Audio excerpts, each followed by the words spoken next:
Savoir écouter ses vrais besoins pour devenir autonome, par Simone Mortera et Olivier Ninge, psychothérapeute et formateur en relations humaines. Pour commencer ce sujet, j'ai envie de vous relater un événement dont j'ai été témoin dernièrement. Un événement qui pose, me semble-t-il, les questions essentielles pour entrer dans notre sujet. Alors que je venais de stationner ma voiture sur un parking jouxtant un pré dans lequel paissait un troupeau de moutons, j'assistais à la naissance d'un petit agneau. Émouvante nature. Dans un laps de temps à peine plus long que celui qu'il en faut pour faire un créneau, ce petit individu avait quitté le sein maternel et était déjà en train de se dresser sur ses frêles pattes, pour finalement, quelques minutes plus tard, tirer hardiment sur les mamelles de sa mère. Finalement, ce petit animal est beaucoup mieux loti pour son entrée dans le monde que le petit homme. Il arrive dans la vie avec un important degré d'autonomie, avec une compétence évidente pour satisfaire ses besoins et donc pour se développer. Le petit homme est sérieusement démuni et profondément immature. Il est incapable de réaliser de telles prouesses. Pour atteindre des résultats semblables, le petit être humain vivra 2 niveaux de dépendance. Dépendance pour la satisfaction de ses besoins.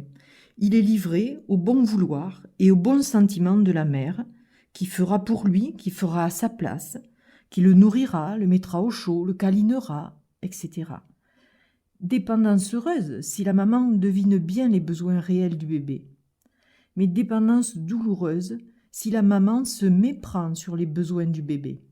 Par exemple, si elle interprète les cris, les pleurs du bébé comme un signal de faim et qu'elle lui donne le biberon, alors qu'en fait le bébé a besoin d'être rassuré, d'être dorloté ou d'être pris dans les bras. Donc premier niveau de dépendance quant à la satisfaction des besoins. Deuxième niveau de dépendance quant à l'apprentissage de la vie. La maman et aussi les personnes impliquées dans la prise en charge et l'éducation de l'enfant vont lui communiquer par leur manière d'être, d'agir, des messages sur la vie. Par exemple, cette maman puéricultrice appliquait avec son bébé les théories de l'époque. Théorie qui disait « il faut laisser les bébés pleurer, ça leur fait les poumons ». Elle laissait donc par moments l'enfant pleurer seul dans son berceau. Après un moment, il finissait par se taire, et parfois, c'était à ce moment-là qu'elle le sortait de son berceau, car c'était l'heure du biberon. Cette expérience répétée risque d'être comprise par l'enfant de la manière suivante. Appeler ne sert à rien. Ce sont les autres qui ont les solutions à mes besoins. Ainsi, notre autonomie d'adulte est marquée par les expériences de vie que nous avons faites. Et elle reste parfois entamée par les relents de ces vieilles dépendances. Par exemple, cette croyance de la grande personne d'aujourd'hui, c'est pas normal de demander. D'ailleurs, s'il m'aime vraiment, il va comprendre ce dont j'ai besoin et il va me le donner. Voilà donc une première idée.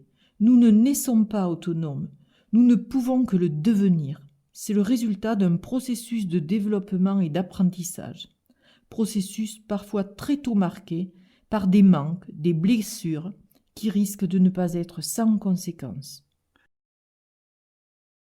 Ceci étant posé, nous allons voir maintenant qu'est-ce que l'autonomie. Qu'est-ce qui se cache derrière ce mot ? Quand au cours de mes séminaires, je pose la question « Qu'est-ce que l'autonomie ? Qu'est-ce que cela signifie pour vous ?» Généralement, j'obtiens les réponses suivantes. Être autonome, c'est être indépendant. Être autonome, c'est se débrouiller tout seul. C'est ne pas dépendre des autres. C'est ne rien avoir à demander. Décider pour soi, tout seul, c'est faire ce qu'on veut, etc., etc. Ces réponses portent des rêves, des mythes, des illusions, car elles sont erronées, du moins en grande partie. Grande illusion en effet, car l'être humain restera toute sa vie dépendant de tout un tas de choses.